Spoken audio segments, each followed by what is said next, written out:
Hello, everyone. Good morning. You're listening to 91.7 The Edge, WSUW Whitewater. This is your host, Ken Verdon, speaking for the Farms Oral History Project radio show today, otherwise just plainly known as the Farms Radio Show.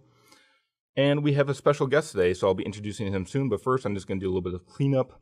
I want to apologize, everyone. I know that we haven't been on for the past couple of weeks. Unfortunately, my co-host has some things come up in his life. So basically, I'm just going to be taking over the show, and hopefully we'll be having someone on new by the time the spring semester starts. But otherwise, we actually are going to be having a long line of guests coming on and having a bunch of really good and educational discussions on a bunch of different areas. So without further ado, I'd like to introduce Mr. Peter Jacobs, a professor here on campus. Peter? Hi, I'm Peter Jacobs. I'm a professor of geography and chairperson of the Department of Geography, Geology, and Environmental Science. Awesome. Thanks for being on here, Peter. So, Sure. to get us started, we're going to talk a lot about things such as you growing up on the farm, you own a farm now and you work on that, and you're a professor here in soil sciences, which will be a lot of the areas we'll talk about today. So to get started off, I'd like to ask you about when did you start farming and how did you get involved with it? As a business or as working on farms? Just working on farm, maybe as a child or a teenager. Oh, I can't remember. My parents actually didn't own a farm. We lived in the country and I had farmer neighbors. And before I went off to college, other than a paper route, all the jobs I did were working for neighboring farmers, whether it was putting up hay, shoveling corn, shoveling manure, milking cows, and that sort of thing. The very first job I remember, though, was putting up hay, and this is back when the kids rode on the wagon right behind the baler, and the bales came up the chute onto the wagon, and then you stacked them on the back. And I may have been 14, or maybe I was 13 or something like that. And I was too scrawny, and I was crushed because later I heard that the guy we were working for had told my older brother, who was stronger, not to bring me back again, that I was too weak. And that stuck with me, and I can tell you within a couple of years I was his main hay man, though. Oh, yeah.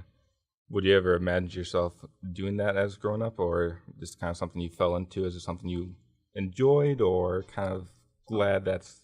Oh, I enjoyed it very much, and I could easily see doing it because it was outdoors work, it was physical, sense of accomplishment, to see the field cleaned up, to see the bales in the barn. So, yeah.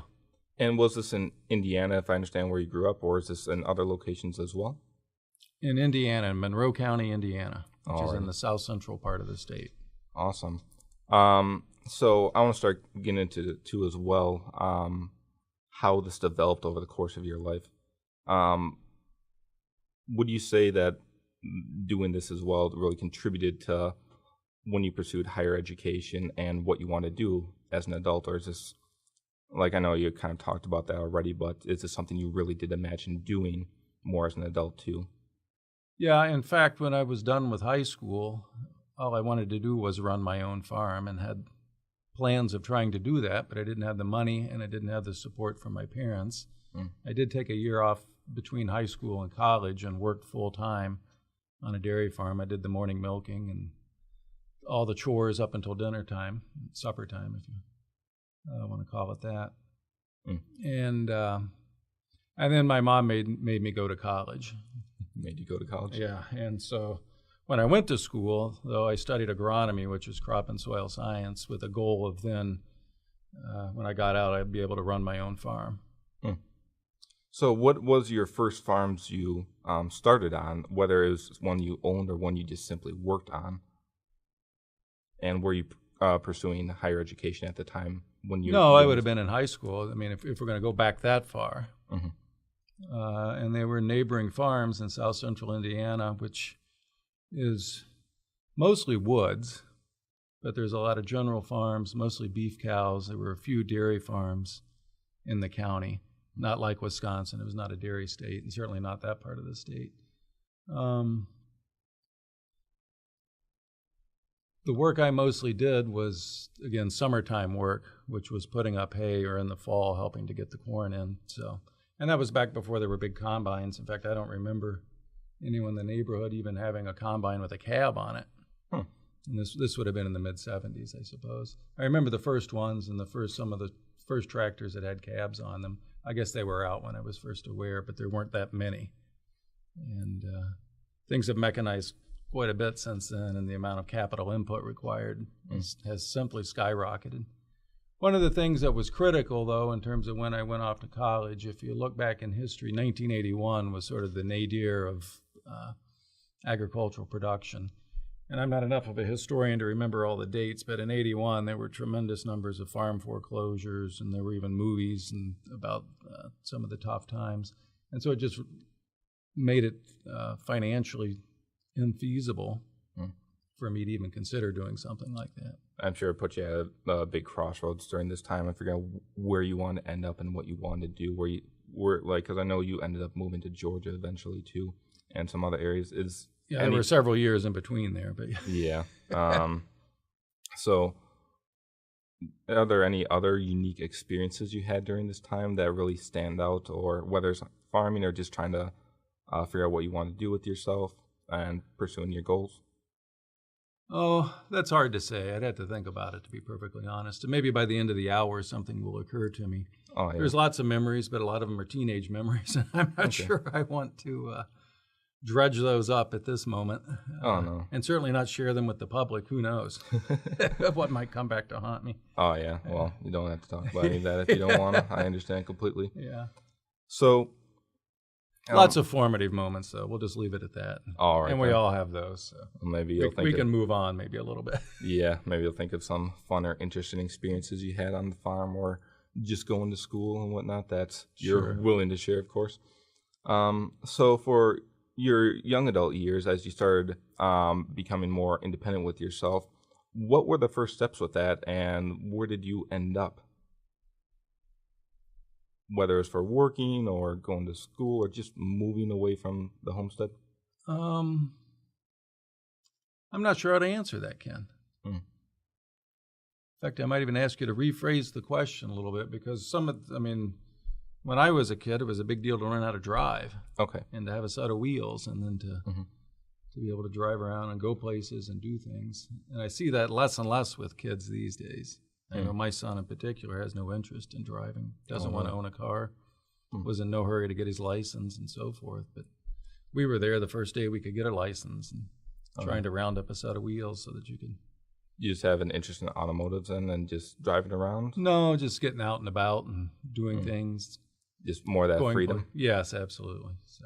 Alrighty. And I know there's still people that feel that way, but I think it's less today than it was back then. Yeah, I suppose with... if I can say back then. Yeah, I suppose that going to back then, there's a lot of cell phones and a lot of those kind of things that were available to make people of my generation able to keep in contact with one another more easily. That the only way you could do that, especially in the country, I'd imagine, would be just to drive to your friends and just want to get out more in such a way.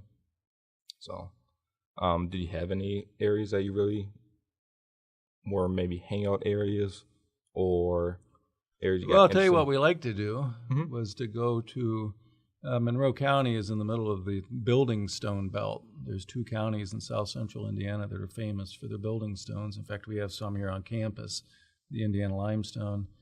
And we would go swimming in the quarry holes. Oh, that's interesting. Oh, yeah. Have you ever seen the movie Breaking Away? I think I've heard of it, but no, unfortunately. It's a 1979 classic. Absolute classic. You should go. They must have it in the library here. You should check it out. Yeah, I'm sure I could find it somewhere. Or Netflix or all this other stuff people do. Awesome. Absolute classic movie. So just get a group of your friends together and just go down to the quarry and during the summer months and just... And swim, yes. Oh, that sounds like a good time. Was there any other maybe summer memories or just any other...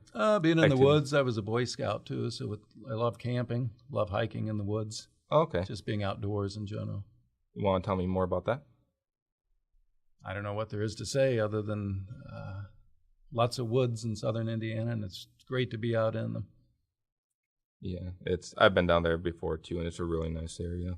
So I definitely enjoyed myself there. Sure. So as you started getting older and you started to figure out what you wanted to do for farming and for where you wanted to end up at. When did you first move out, whether it's for work or college, and where did you end up going to? Move out from home, you mean? Yeah. It would have been in the fall of '82 when I moved to West Lafayette, Indiana, to go to school at Purdue. Okay. Oh, And I've never moved back home since, other than about 6 months after I graduated. I ended up being a December graduate, and I lived at home from then end of December until August of, that would have been December of '86 to August of '87. So, Alrighty. So I guess about 8 months I was back home. Okay, then.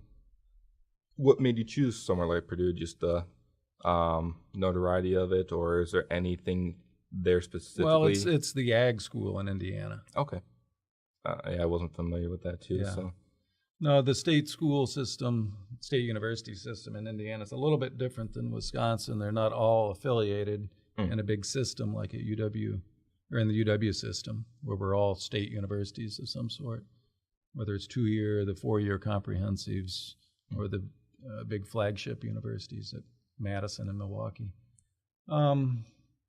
While there's some connections between the schools, the big ones, Indiana University, Purdue University, Indiana State, Ball State, and IUPUI, which is Indiana University, Purdue University at Indianapolis, are all sort of autonomous. Okay. Now, I'm not an administrator, and I haven't worked in that system, so somebody else could probably correct me in terms of some of the connections, but they're not necessarily all governed by the same system. Okay. And because of this, they've done a fairly good job of separating out some of the programs. And for instance, Purdue had the engineering school and the ag school, whereas Indiana had the medical school and a lot of the, I guess, the liberal arts, if you will. Yeah. So I mean, some of those were at Purdue too, and they've got a very good reputation in those fields. Well, yeah, it sounds like Purdue was definitely an obvious choice then when you first started looking into where you wanted to go. Yeah. Yeah. So besides your classes themselves, do you get a chance to get really close? Because I know me, just bringing my personal life a little bit, some of the things I want to do with myself after college, I got inspired by different students and different professors here. Did you have any of those experiences as well, or any projects or activities while you're going to Purdue? The one activity that I think was very formative was that I joined, after my first year, the soils team, the collegiate soils team. And in fact, I have one here at Whitewater now. But in the soils team, basically, we learn how to describe soil profiles in detail, to classify them, to make land use interpretations. And it's not as easy as you think. There's a lot of terminology. There's a lot of rules to remember, just all the, I don't want to say subjective, I mean, they're objective criteria for making some of these land use interpretations, things that feed into something like agricultural productivity, even zoning regulations. A lot of that's based on different soil properties, and being able to efficiently and effectively, rather, recognize, describe, and then be able to communicate this is really an important skill. And so we weren't very good then. In fact, the way it's set up, there are regional competitions. So multi-state regions where the schools that all have some sort of soils program would get together. And they have the soil pits open, holes in the ground, and there's some official judges that have described these profiles, this vertical section into the subsurface. And then as students, you have to go in and do a description, and then that's actually graded relative to what the official description is, along with the interpretation, the classification, and so forth. We weren't that good. Well, and then to finish this, so then from the regions, then the top, depending on how many schools are in the region, get to go to a national competition. Every year. And of the 4 years I did it, we only went to the nationals one time. This still sounds a pretty good feat there, I'd say. Oh, yeah. Even if you have to go once. But I got to meet some good people. Not that I'm in touch with any of them anymore, because this was pre-cell phones, pre-Facebook, and all this other business.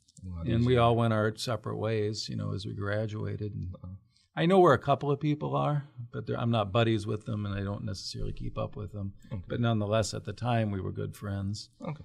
And we learned from one another and had a good time together. Think even if it's just one little conversation just to catch up, you'd like to see some of them again? Yeah, probably. Awesome. Yeah.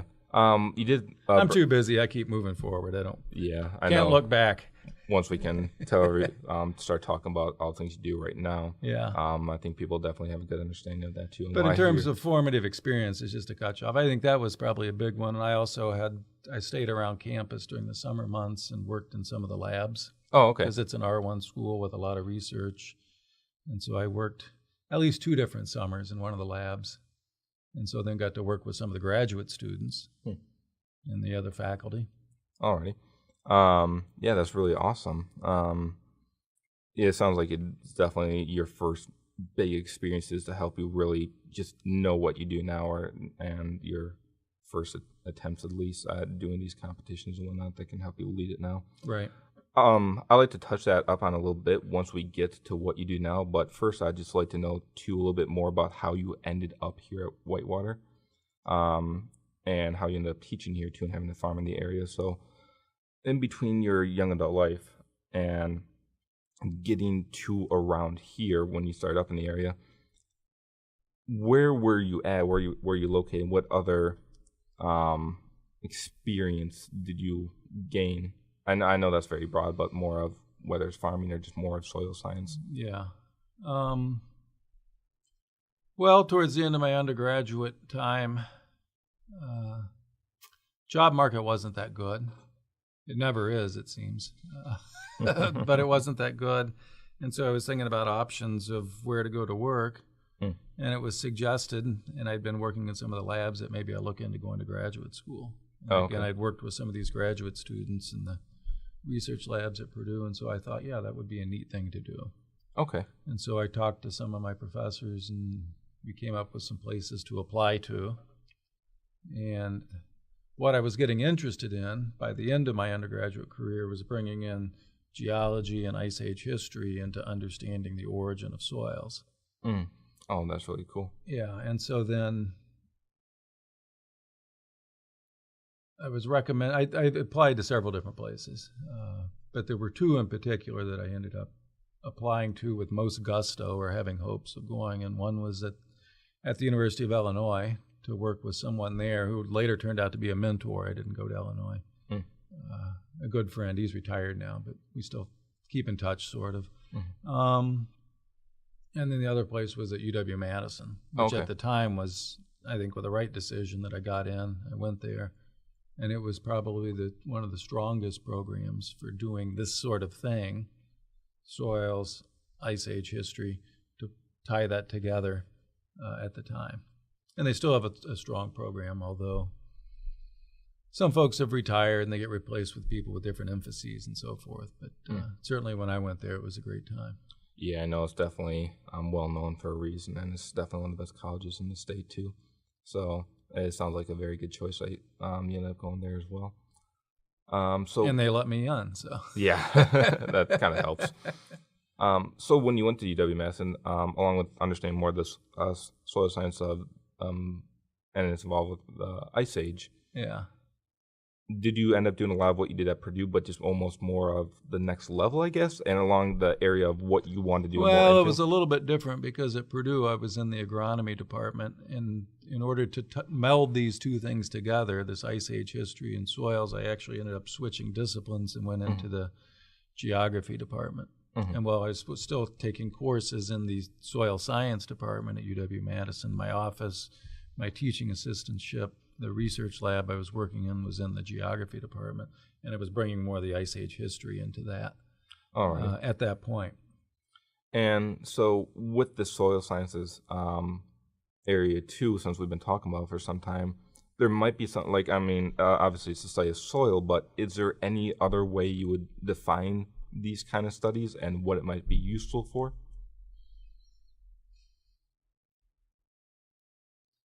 Well, I might want to think about this one a little bit more. Okay.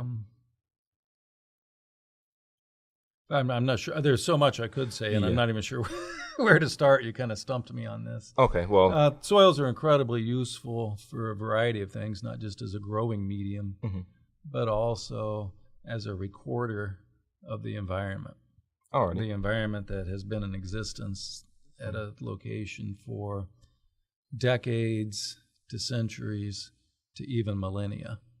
And certainly melding this whole business of soils and Ice Age history, we begin to pull together this history that extends mostly in terms of what's recorded, in terms of the long-term signals that I would be looking for, things that happen on a millennial timescale, thousands of years. Okay.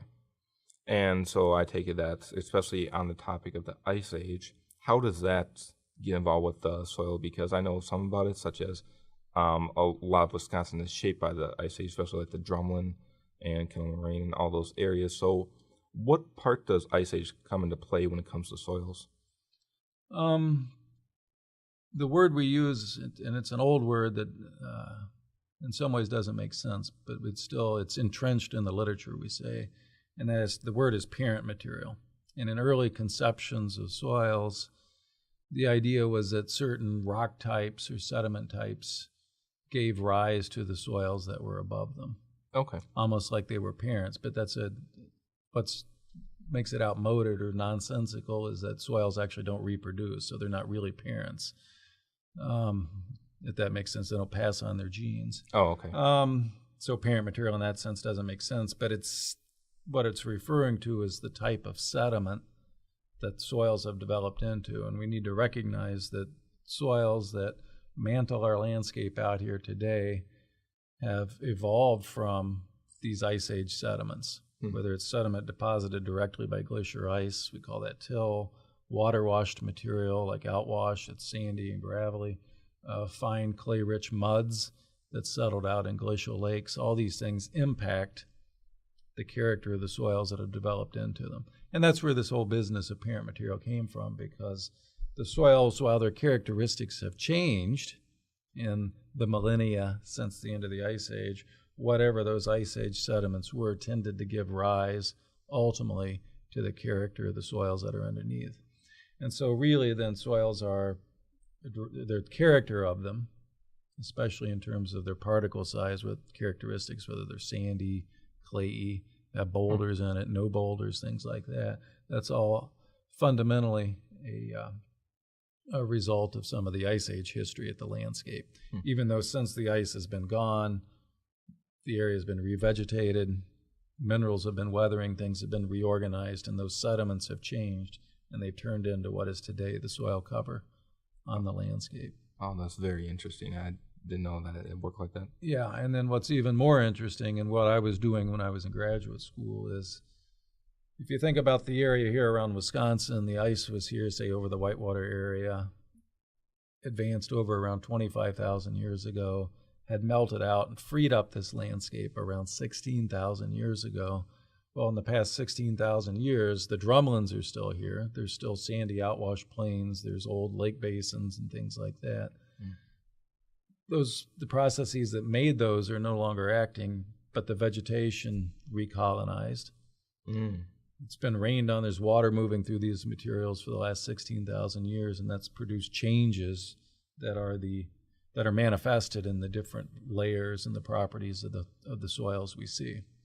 And getting back to the whole soils competition stuff, that's what we need to do, is to be able to describe these changes and then also make interpretations and a little bit of landscape history, but that's not part of the soils competition so much. But what I was interested in was then taking that change and looking back into the Ice Age, because we know that there have been multiple incursions of glacial ice into the mid-continent of the United States, separated by intervals of warm climate, where there was vegetation across the ground surface, where it was raining for thousands of years, and not only cutting streams and making valleys and things like that, but moving through the soils and weathering minerals and changing these so that the glacial sediments from these earlier glaciations were changed into soils, which in many instances were then buried by younger sediments. And so we have preserved in the record an old soil from a landscape that existed a long, long time ago. And all my graduate work actually focused on that. I was particularly interested in the last interglacial Okay. and what that landscape looked like. Yeah, it's really interesting. So I imagine when you're doing your graduate studies here, obviously besides in the classroom, you got to do some field work. Is there anywhere you got to actually go and just test the land and to observe these as they are nowadays, and how they might have evolved over time? Yeah, I did my master's thesis in Wisconsin, but out in the southwestern part of the state, Okay. in the driftless area.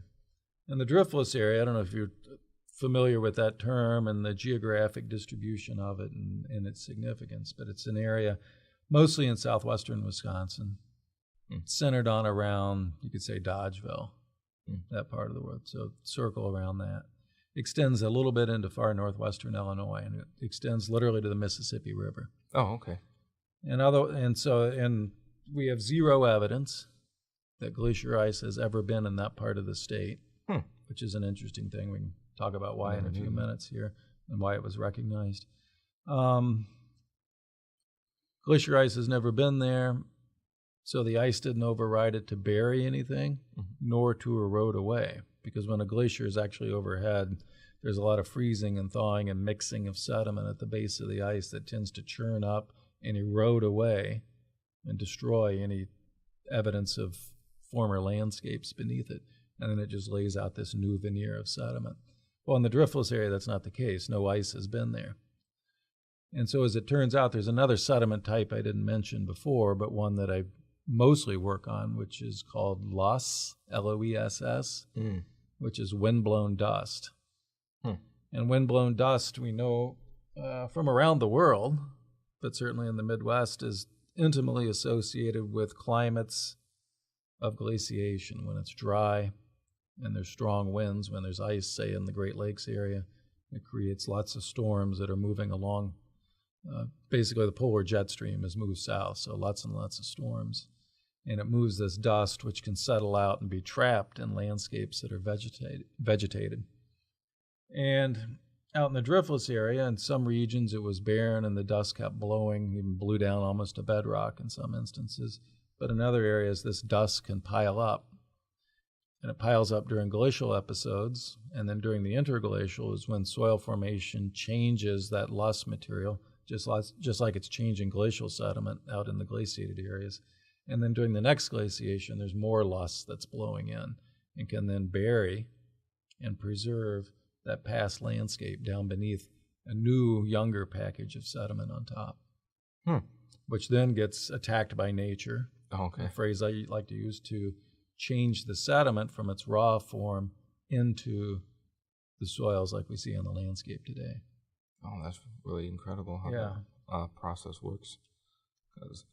We need pictures. We should be on TV maybe instead of radio. Yeah, I'm sure that you could definitely get a lot of the visual images too, because I'm still trying to wrap my mind around everything that you just described as well. And there's even a lot of other facts too, such as that. Yeah, getting back to one of the things you said before about the Ice Age and how this ties in, and also loess, I can tie this right back in. When we look at areas of high agricultural productivity, to get back to the farm thing, not exclusively, but in many instances, the bread baskets around the world are all areas, typically in mid-latitude areas, that have sediments that date to the Ice Age. And they're relatively young. They're relatively fresh in terms of having lots of minerals that are important for plant nutrition. And also, a lot of these bread baskets tend to have loess in particular, this fine-grained dust material that mantles over the landscape. In fact, if you look in the Midwestern U.S., the distribution of the Corn Belt, where we grow lots and lots of corn, and the distribution of loess is pretty close to being coincident. And there's a reason for that. It's not exact. The reason is that these parent materials, this loess material and some of the finer-grained glacial deposits, all of them can store lots of moisture, rains that fall this time of year in the spring and even into the summer months, and they store it so that plants later in the growing season can extract that water and grow. And if you're going to grow corn and soybeans and wheat, they all rely on needing. They rely on soil moisture stored beneath the subsurface. And having soils that have great plant available water storage capacity is a tremendous boon to agricultural productivity. Yeah, when you put it that way, it certainly starts making a lot more sense about why our areas are such high in agriculture, because I didn't know that the breadbaskets were all attributed to factors such as the ice age and all the and that kind of mid-latitude, just location on the planet. Sure. I didn't know that. Of course, I knew that these were breadbaskets. I just didn't know why. Yeah. And the other thing that goes right with that is you need a climate that is conducive to growing things. Mm-hmm. And we happen to live in an area that during the high sun season, the summer months, also corresponds with the most precipitation we receive. Mm. And that's really important because when that sun's high and it's beating down and those plants are trying to grow, they need water. Mm. And so we need the soil moisture storage from over the winter and the spring months, and then that can, it gets the plants through, but then it's supplemented by the rainfall that's falling during the summer. Okay. Now, there's ways around that. We can grow good crops in Arizona. They got lots of sunshine, but they don't have lots of natural rainfall, and it requires irrigation, which is a capital-intensive input, in order to do that. But historically, our part of the world, fresh soils, fresh with lots of mineral nutrients, soils developed into those sediments that have good water holding capacity, plant available water. And then a nice summer climate that's warm, long summer days, abundant precipitation. All that fundamentally leads to high ecosystem productivity. So in terms of the forests and the prairies that were here originally, but then when those landscapes are transformed into farms, they lead to high agricultural productivity as well. Oh, that makes sense to me. Yeah. Yeah, that's really cool. I would like to talk more about the studies soon here, about what you do here on campus and how the students that you oversee will be doing more of these studies that you just discussed and what they've discovered. So what I'd like to do for the next about 20 minutes here is discuss how you got over from after your UW-Madison and then end up here in Whitewater. I know you end up getting married, and then you have a farm over here now, if I'm correct. Right. And just to quickly touch up on what do you do on that farm again, or what do you raise? I raise hay. I actually grow hay. It dates back to the 70s and baling hay. In fact, I've got kind of a circa 1979 haying system, probably. Maybe early 80s. But I also have other land that's corn and soybean land, and I don't run that. Okay. I don't have the time. The time required for some of the critical activities like planting and harvesting, unfortunately, correspond directly to some of the busiest times of the semesters at school. Understandable. Because the corn harvest is wrapping up now. In fact, the corn was combined off the bat from my place yesterday. Okay. And it was a Saturday, so yeah, maybe I could have done that. But for the most part, that happens in October, which, don't ask me why, but October is the busiest month of the year in school here. And so I can't do that. And then also planting is typically early May, which is right at the end of the semester. Yeah. Sometimes it's delayed later. Sometimes you can get in early April. But still, it's just a busy time. So I don't run the corn and soybean land on my farm, but I do have hay that I grow as a cash crop. Okay. So yeah, you're just an overseer, and I imagine that you just hire out locals, whether they're... Well, I cash rent it out. That's the easier, more cost-efficient way to do it. Okay. Sounds good then. So now that we know a little bit more about what you do with your farm, and it sounds very reminiscent of what you did during your younger years. So you're a professor of soil science here on campus. Is there any other titles, whether they're official or not, that you have? Well, technically, I'm professor of geography with an emphasis in soils. And so most of my research is either in ice age things, just generically speaking, or dealing with soils. Okay. And so I contribute to, as a discipline, soil science, soil geography. Alrighty. So with the students you oversee here on campus, these students of geography and other related areas, I'd like to talk more about the competitions that they do and the research that they do as well, and we can even tie that into the research that you've done as a professor here. Yeah. So we can start with either or, the way I see it. Do you want to talk about the students and what competitions they're doing right now? Yeah, sure. A few years ago, after waiting for years and years, I put it off despite emails from some of my other colleagues in the region to start a soils team. I finally decided to do it, and I'm glad I did. But each year, then students who have completed my Geography 300 soil science course have the option to join our co-curricular team, which is the UW-Whitewater Soils team, to then travel to the regional competition every year. Okay. And so we've been doing that for about 5 years. I finally put the team together. And so we've been to competitions at UW-Platteville, UW-Stevens Point. Purdue hosted one in southern Indiana last year. Illinois did one in western Illinois. And then just this past October, early in October, northern Illinois hosted the regional competition. So I took a team of 4 students to that competition. Oh, very nice. How'd they end up doing there, or? They got spanked. Well, I'm sure you all had fun. Yeah. Well, we need to pour money into the soils team like we have the athletic teams here at UW-Whitewater, and then we can be preeminent. No, it's hard for us to compete for a variety of reasons. We don't have a full-blown soil science curriculum here. There's literally one class where I introduce these things to students, and they can go on and maybe participate in undergraduate research. But this is the next thing that most students would do, this co-curricular activity. And we're competing against schools like, for instance, UW-Platteville, which has been doing this for decades. And they have a history of winning, and they work on this year-round, and they have students that are on the team for 4 years.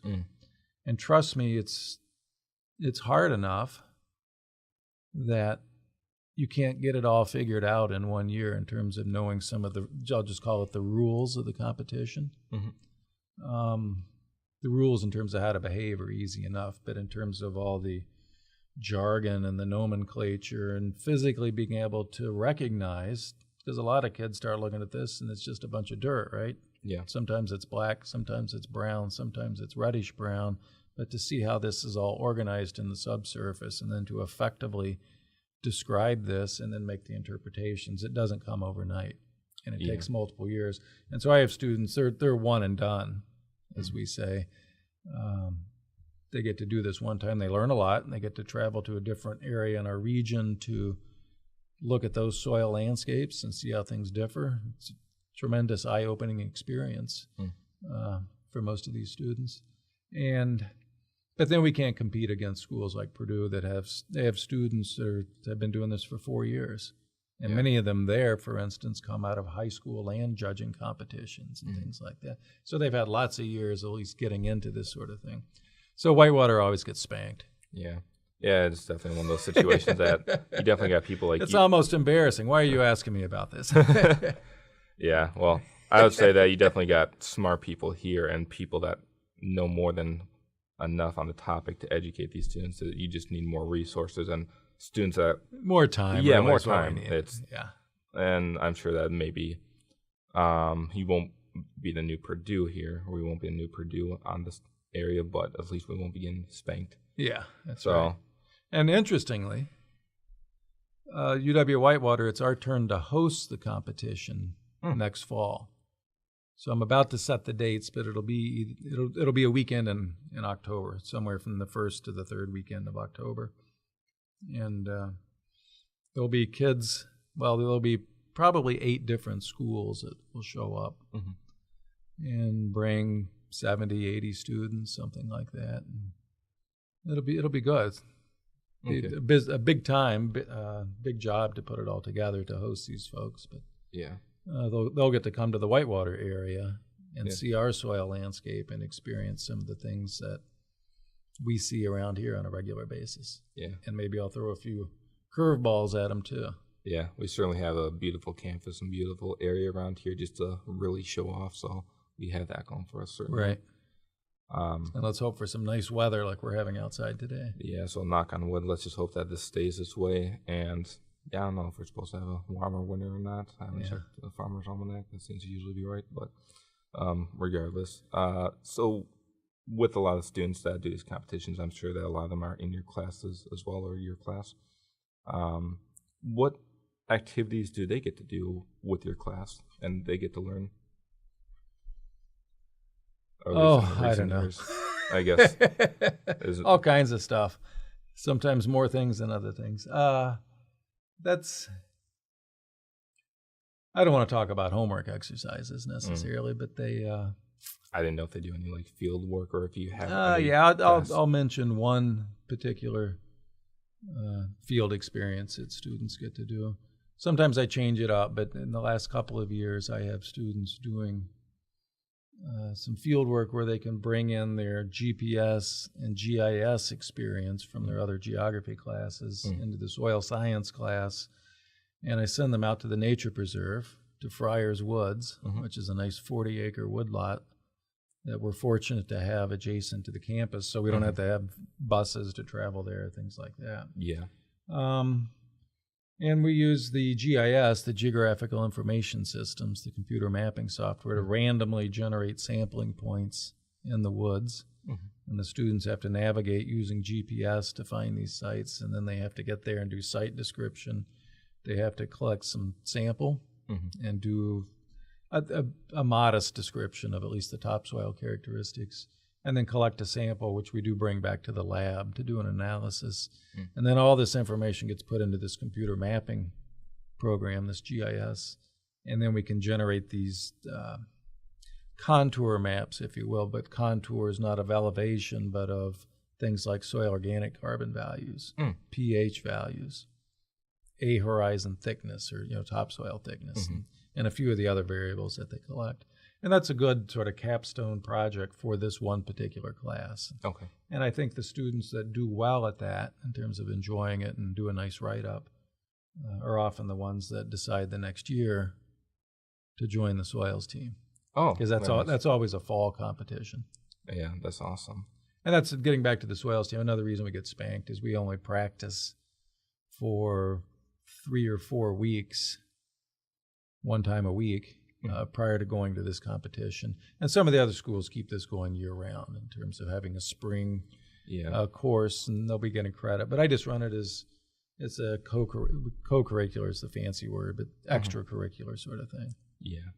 Yeah, and once again, it sounds like you certainly have the guidance with yourself. It's just all about time, and just, if you had more resources to yourself and more time for the students, and they had more time to do this, then I'm sure that it'd be a lot better. So they certainly have the capabilities. Yeah, I find it very interesting too when you brought up the GIS as well, because I'm actually an environmental studies minor. I have taken GIS 1. I probably won't be taking the others, but I find it very interesting how efficiently and just how reliable the GIS systems can be used to map out these different landscapes. It's a very cool topic. No, it's fascinating. Yeah, maybe you should get a GIS person in here to interview someday. I think I might have to, because I believe I did email, name escapes my mind right now, but I did have a list on my to be contacted guests for the show, someone else that did have expertise in GIS and just how that, because I know a lot of people know kind of what it can be used for, and it's just a lot of mapping, but just how deep it can really go. Right. And there's applications beyond making maps with soils and landscape things. I mean, it's used by utility companies. Anything that is located anywhere fundamentally can then be put into a GIS, and some either just at a minimum keeping track of where things are. I mean, that's sort of the baseline use of it. But the real utility is then being able to look at associations between different things that are located in space. So I don't know if that makes sense to people or not, but I think that if you were to go, maybe we'll have to have another GIS specialist come on the show and just go more into depth on that. Yeah, sure. I know the last project I did for my GIS class was I did a 3D map of Pittsburgh and of all of its buildings, and I took this little cursor and I could once again in 3D, just move around the map. I thought that I never would have expected that's something that I could even do with the GIS application. Was that a fly through? Yeah, as a And fly through, spatial where you have like a analyst? little seagull, and then you just Yeah, fly through the okay. map, and Sure. everything's protruding upwards. So yeah. So I know from the you sent me that little article that basically describes your soil science class too, and I noticed on there that you had some publishings as well. What other work is there? Any work that you're currently pursuing right now, or past work that you'd like to talk about that you've just done since you've been here, or maybe it's for your graduates as well? Studies you've looked into. There were only a couple of references on that. I mean, I've done a lot more work Okay. than that. I've worked since I was in graduate school in Wisconsin, in Indiana, Illinois. I had a big project out in Nebraska for years, and also a little bit in southeastern Minnesota, and then here in Wisconsin. And more recently, what occupies more of my time, even though as department chair, I don't have a lot of time to be in the lab or get that much writing done. I'm interested in this windblown sediment, this loess, and its occurrence here in south central Wisconsin on the glacial sediment, say even right around Whitewater. But basically south central Wisconsin, if you can think of a line south of, say, Stevens Point, Okay. down towards the state Oh, line. okay. So yeah, that's quite a bit of area. Yeah, and it's definitely present, but the geographic distribution is pretty fascinating. Well, this windblown dust is mobilized from off of barren land surfaces. Any place where there's dust and winds can sweep across there, can pick up dust, and especially if there's sand moving on the landscape, that tends to, what we call the ballistic impacts of sand beating against other grains, tends to lift the silt and the clay, the fine particles up into the atmosphere, where the winds can then sweep that downwind. When we start looking at the geography of where this loess occurs, there's some really distinct patterns as to where the loess accumulated and where it did not, and what is there, in terms of what's going on in terms of that geography. So I had a big project with that, and I'm still working on that some, although it's mostly been written up and Okay. until I get quite to the next step, because I'm actually trying to work out exactly where it came from. What I do know is it's the loess that's in southern Wisconsin, and this is what's fascinating, is identical to the loess you would find out in the driftless area, Oh, really? out along the Mississippi region, southeastern Minnesota, and it's all what's referred to as upper Mississippi Valley type loess deposits. And but the interesting thing is if you look where the thickest loess is in Wisconsin, or in south central Wisconsin, it's actually picks up. There's a distinct line that separates sandy, loess-free landscapes from thick loess that then thins away from there. And in typical fashion, what we call loess sedimentology, the place closest to the source, the deposits are going to be thickest. Okay. And coarsest, meaning the grains are a little bit coarser. And the further away from the source area, it becomes thinner and it becomes finer. So in the atmosphere during this transport, it's sorted and thins out. And it's sort of out in the middle of the state. All of a sudden here in Green Lake County is the thickest loess, and that's in the middle of the state. It's far from the edge of the glacier, and it's separated by this broad sandy landscape before you get out to the driftless area where there's thick loess out there. And that sandy landscape, which consists of areas not glaciated during the last glaciation, so-called Wisconsin glaciation, and an area that was underwater during the maximum phase of glaciation in a landscape known as Glacial Lake, Wisconsin. That lake drained catastrophically as the ice sheet thinned and was melting out of here, and suddenly opened up this big barren landscape, and there were sand dunes that moved all across that landscape. And as they did so, all the loess that was falling on that landscape, so this dust, imagine dust storms. Not every day was dusty, but it's when there were big storms. These big storms are sweeping up dust out in southern Minnesota, especially. Okay. Some of it off of the big floodplain of the Mississippi River. And it was dropping it in that landscape in central Wisconsin. Think Adams County or Juneau County, if you've been to that part of the world. Yes. It's flat and sandy. all those dunes were migrating and then even climbing over the edge of the glacial deposits.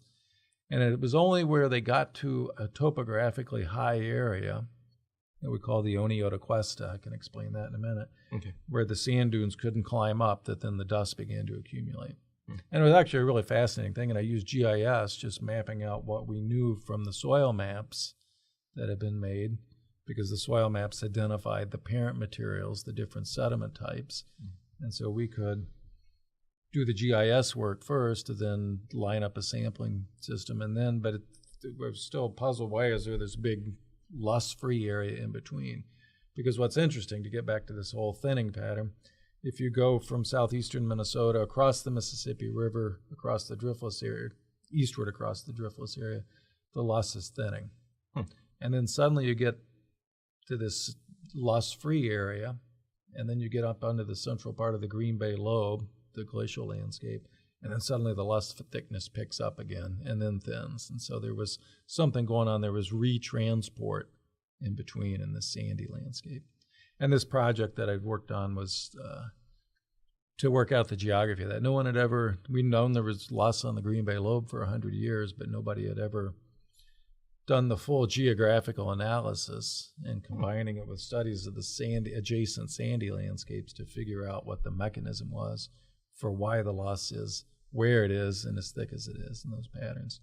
And getting back to the whole farm thing and soils, if you take a look at a distribution of like agricultural land, intensive agricultural land in Wisconsin, that boundary between where the loss is on top of the glacial sediment versus where the sand dunes and the sandy glacial deposits are, it's almost 1-to-1.